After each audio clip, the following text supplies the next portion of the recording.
Assalamualaikum warahmatullahi wabarakatuh. Apa kabar semuanya? Kali ini saya bersama siswa-siswi SMK Negeri 1 Tekarang akan menunjukkan proses pembuatan sabun cuci piring.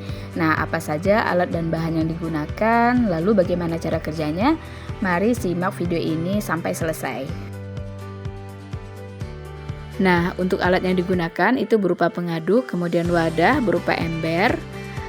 Lalu kita perlu gelas takar 1 liter dan gelas ukur untuk mengukur cairan dengan ketelitian tinggi. Adapun bahan yang diperlukan itu ada Texapon 1 kg yang berfungsi sebagai cleaning agent, lalu ada sodium sulfat sebagai pengental dan penambah busa untuk melarutkan Texapon. Selain itu, kita perlu NaCl setengah kilogram. Ini fungsinya untuk mengentalkan hasil dari sabun cuci piring. Lalu kita perlu pengawet agar bisa menghambat pertumbuhan bakteri dan sabunnya bisa bertahan lebih lama. Selanjutnya, kita perlu ampitol yang berfungsi sebagai penambah busa atau foam booster.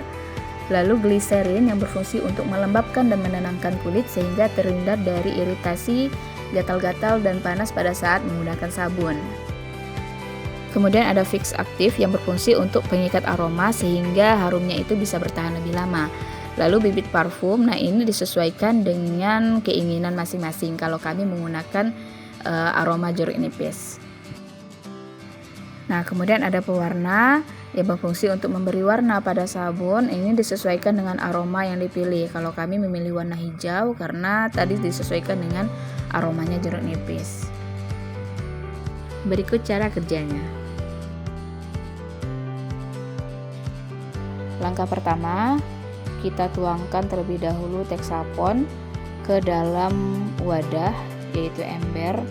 Nah, Texapon ini memegang peranan penting dalam produk pembersih, yaitu berfungsi sebagai cleaning agent yang fungsinya untuk mengangkat lemak dan kotoran.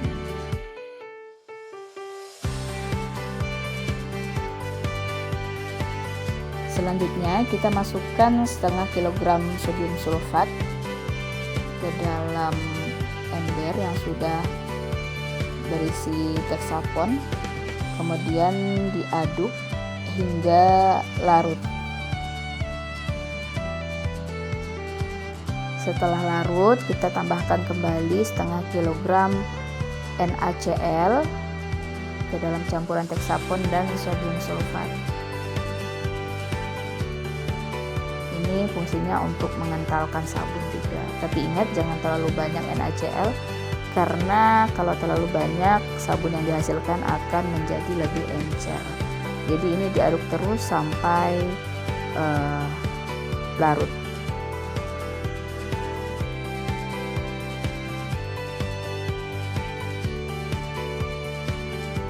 Setelah itu kita tambahkan foam booster sebanyak 150 ml.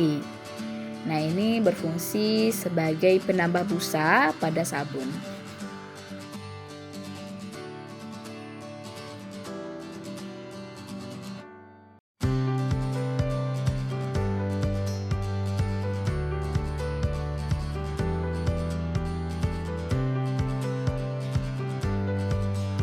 Lalu tambahkan gliserin sebanyak 75 ml. Gliserin ini berfungsi untuk menenangkan kulit agar tidak mudah terjadi iritasi, sehingga kulit itu tidak mudah mengelupas atau terasa perih ketika digunakan.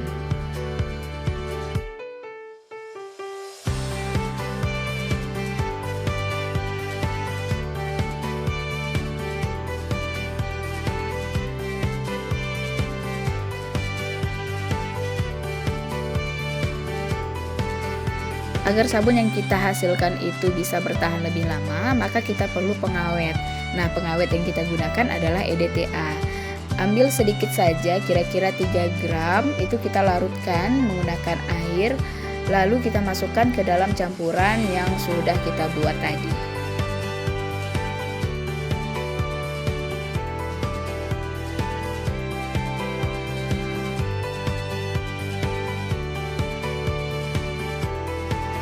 Nah, ini adalah bagian terpenting dari proses pembuatan sabun cuci piring.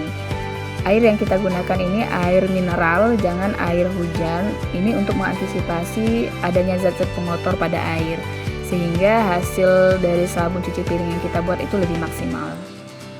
Satu resep bahan ini bisa menghasilkan kurang lebih 10 liter sabun cuci piring. Akan tetapi penambahan airnya tidak boleh sekaligus 10 liter, namun harus dilakukan secara berangsur-angsur. Setiap penuangan itu hanya 1 liter. Nah, perhatikan cara menuangkan air pada wadah, maka harus lewat dinding-dinding wadahnya untuk mengantisipasi terjadinya busa pada saat pengadukan. Kemudian dilakukan pengadukan sampai air benar-benar tercampur rata pada bahan. Setelah itu baru boleh dilakukan penuangan 1 liter air yang kedua.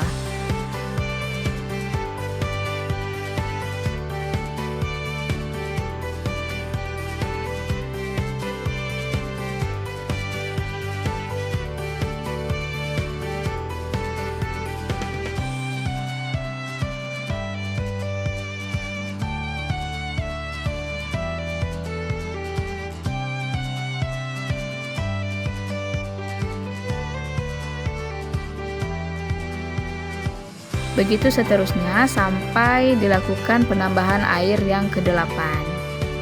Setelah dilakukan penambahan air yang ke-8, maka kita boleh menambahkan bibit parfum sebanyak 10 ml ke dalam campuran sabun.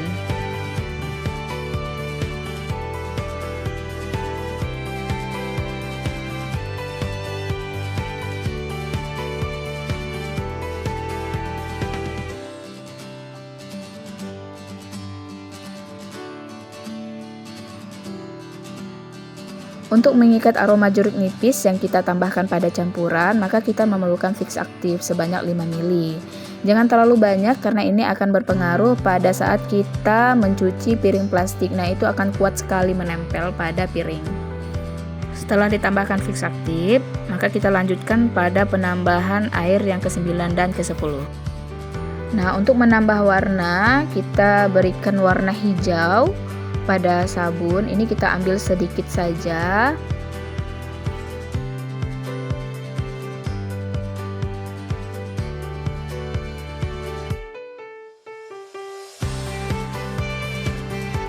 Lalu tambahkan sedikit air untuk mengencerkan pewarna tersebut.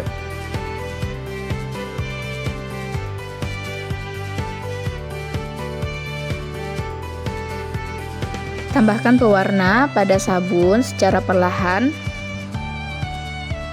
Nah, teksturnya akan seperti ini. Jadi semakin diaduk, sabun itu akan semakin mengental. Tambahkan pewarna sampai didapatkan warna yang diinginkan.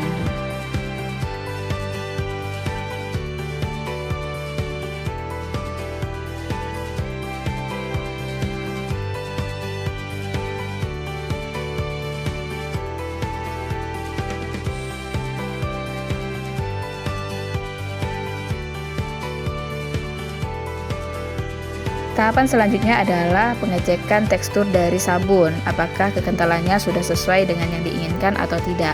Kalau masih dirasa kental, maka boleh dilakukan penambahan air.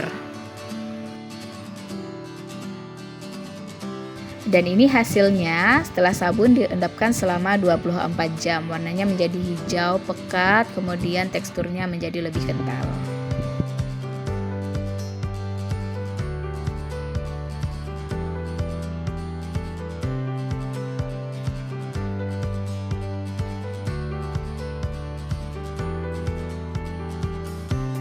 Setelah itu, sabun siap untuk dimasukkan ke dalam kemasan.